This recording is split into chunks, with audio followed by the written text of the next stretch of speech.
discipline is one of the base on which any of the education system is stood up.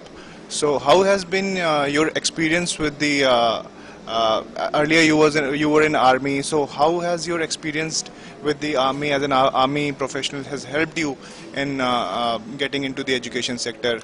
Okay, right. The point you are highlighting is extremely interesting, and often we are not sure what discipline means. Firstly, I am from the Army Educational Corps, so even in the Army, I was part of the educational stream.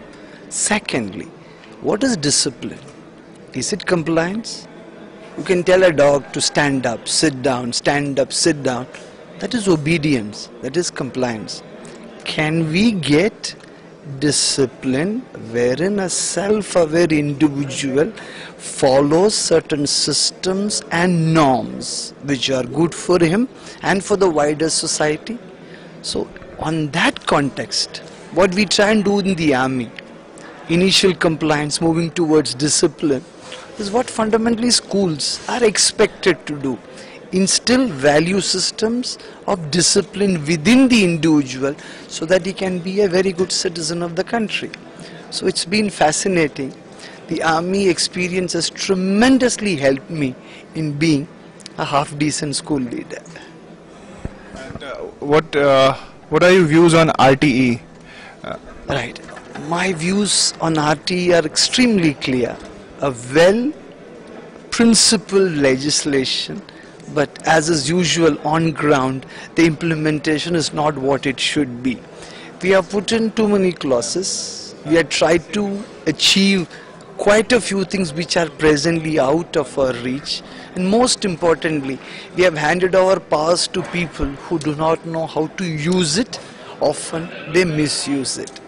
Equally, we people in the corporate or in the private sector have to remember that this nation is ours and we have to contribute to getting our children into school.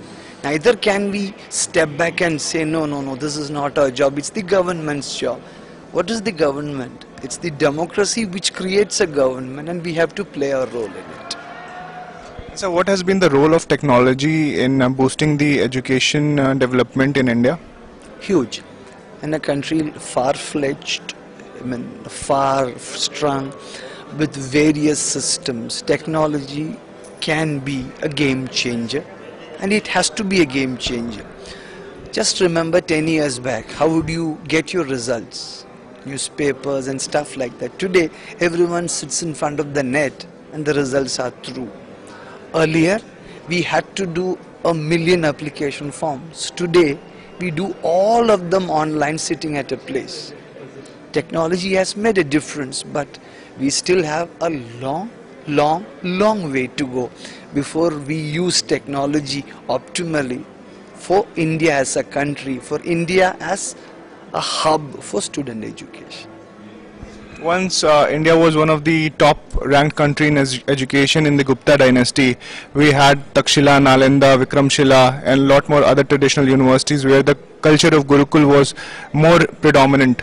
So now with the modern day technology and the kind of mindset which the students are having, do you think that we need to see back the kind of environment we used to have when we were one of the top ranked countries in terms of education? Good question, interesting question, but we always have to look at what we are doing in the context of the society we are living in. The society demands what kind of education our people should have. After all, they have to live in that society. How did these schools come about? The Industrial Revolution, they wanted certain kind of patterns. That's how these schools came in. Now we have a knowledge economy coming in. The knowledge economy asks for a great deal of different skill sets. And those skill sets have to be developed. Yes, what we have to do, we have to look back and get the best of what traditionally has been India's strength. Its culture, its traditions and the values which we bring in, and integrate it with what undoubtedly is technology. Now we are coming into a situation where youngsters are saying, I don't want to take a career break, I will have a surrogate woman making a child for me, and we can continue doing that. When you have concepts changing, value systems changing, societies changing, universities, education systems, schools have to change. Please remember, information is objective, knowledge is subjective. How do we get knowledge as objective as we want it to be? That's our challenge. And do you think that there is a kind of a hurdle or a challenge for the educational institute to boost the education culture in India and to... Yeah, it is. Look, what the media projects is marks, marks, marks, more marks. Somebody is getting 8 crores, 7 crores, etc. So what does the average parent think? Marks hi to chahiye. But at the end of the day, as Mr. Narayana Murthy said, just 27% of Indian engineers are employable. The skill sets. Why are you talking to me? Why am I talking to you? You are asking the question, I am answering you, and this is not through an examination. These are skill sets which we have developed over a period of time. You, as the questioner, I as the man answering you, in communication. So we are still not a matured nation as far as education is concerned. Very young democracy will take time. How was the experience so far with E-India? Oh, India, it's been wonderful. The 3 sessions we are having today, you have done some smart moves. You have integrated the school and the college streams together. Good overflowing audience, good speakers, and much better arrangements this time. I congratulate all of you for having learned from your past mistakes and improved upon this session this year. Government is also planning for a second session in the school education. So what are you? Can you get me what? Second session, for instance, we have the day schooling, now we have the evening schooling as well. So government is proposing that kind of culture. Do we have a choice? If RT has to be implemented with 15 lakh teachers not available, how do we do it? We have to innovate.